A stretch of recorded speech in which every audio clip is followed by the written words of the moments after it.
नमस्कार मित्रों, ज्ञानधारा एकेडमी के इस पोर्टल पर आप सभी का स्वागत है। हिंदी आदिकाल में हम लोग रासो साहित्य का अध्ययन कर चुके हैं।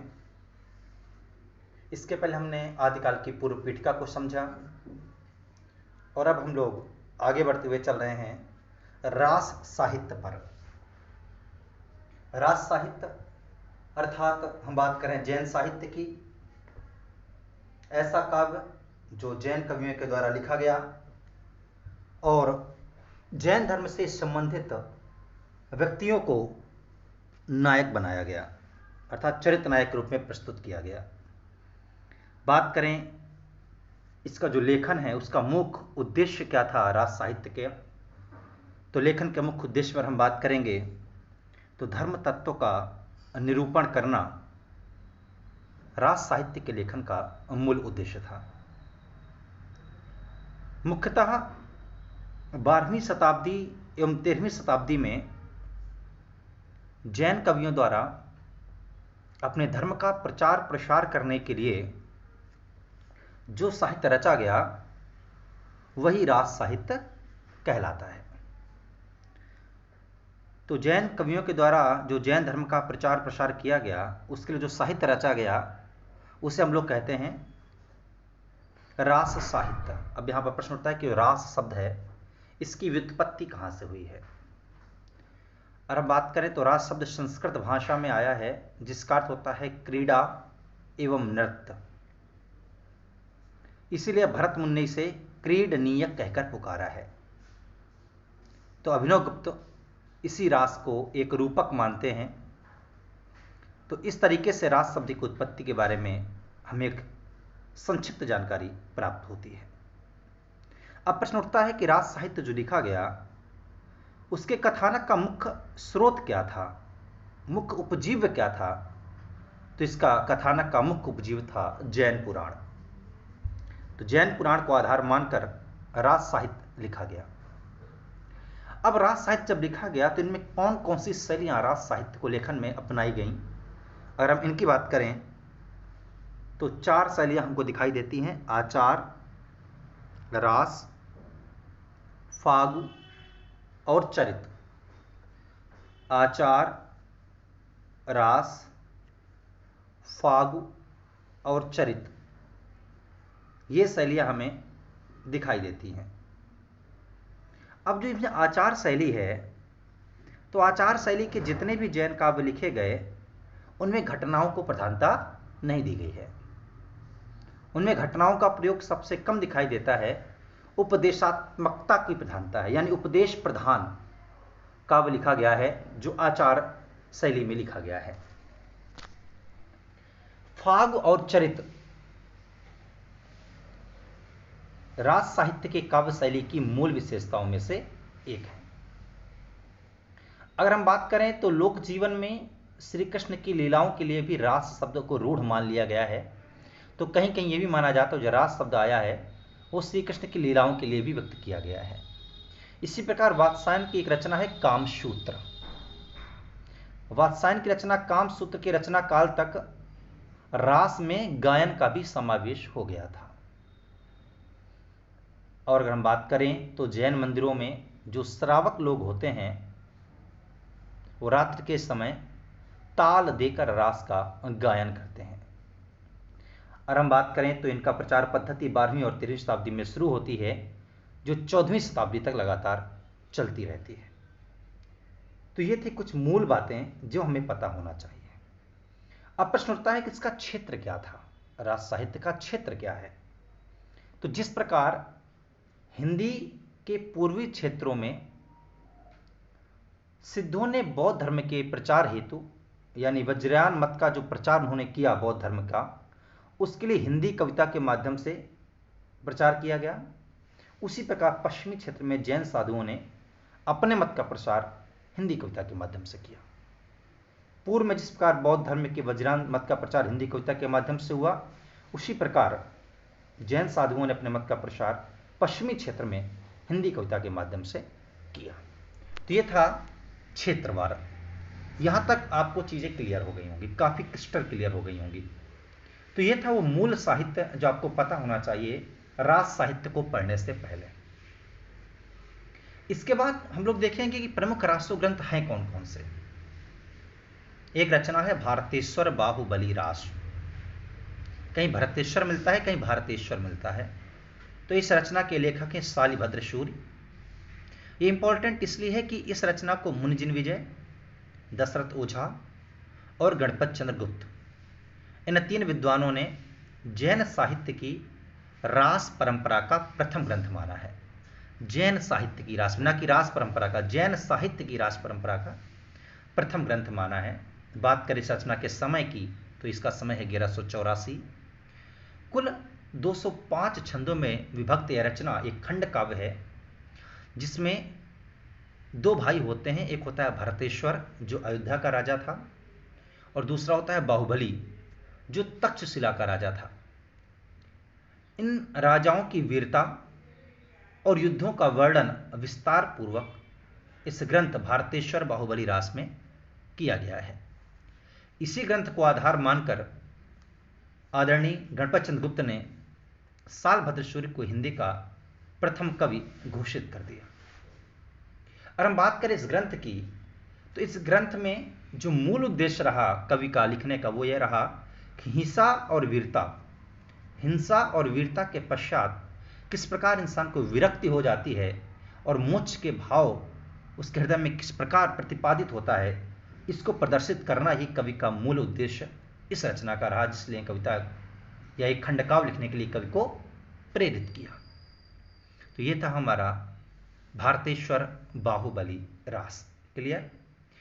तो शालभद्र सूर्य की एक और रचना हमको मिलती है, वो है पंच पांडव चरितरास।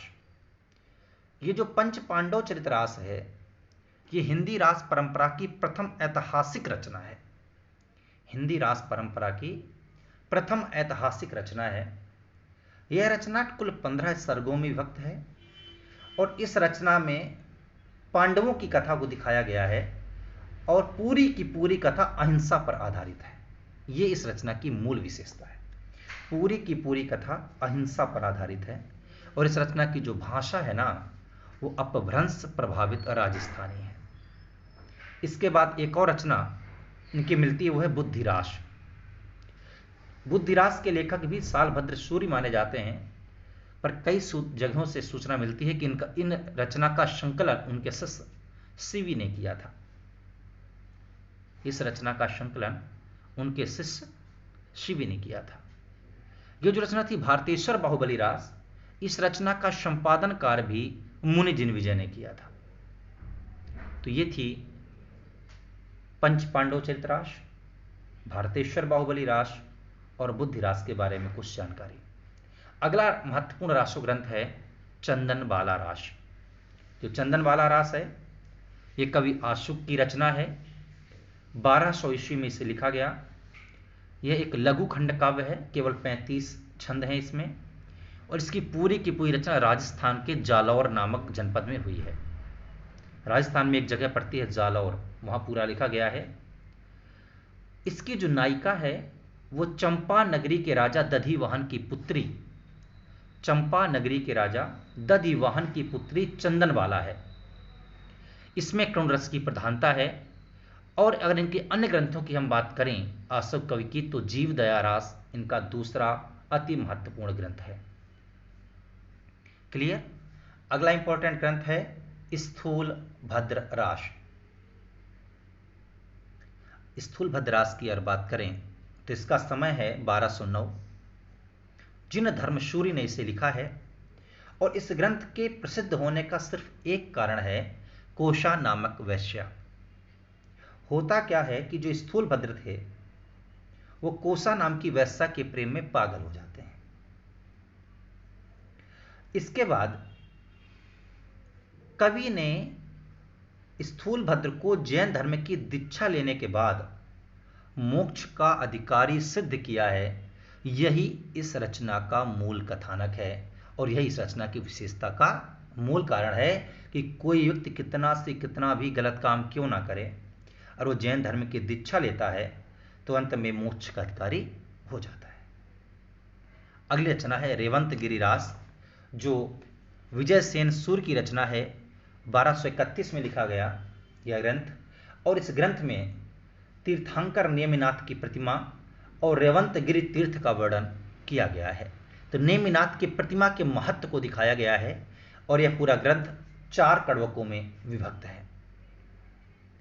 अब हम लोग बात करते हैं रासो ग्रंथों के कुछ वो ग्रंथ जो ग्रंथ बड़े महत्वपूर्ण हैं, पर कि उनके नाम और रचना किसने की है इतना जानना इंपॉर्टेंट है।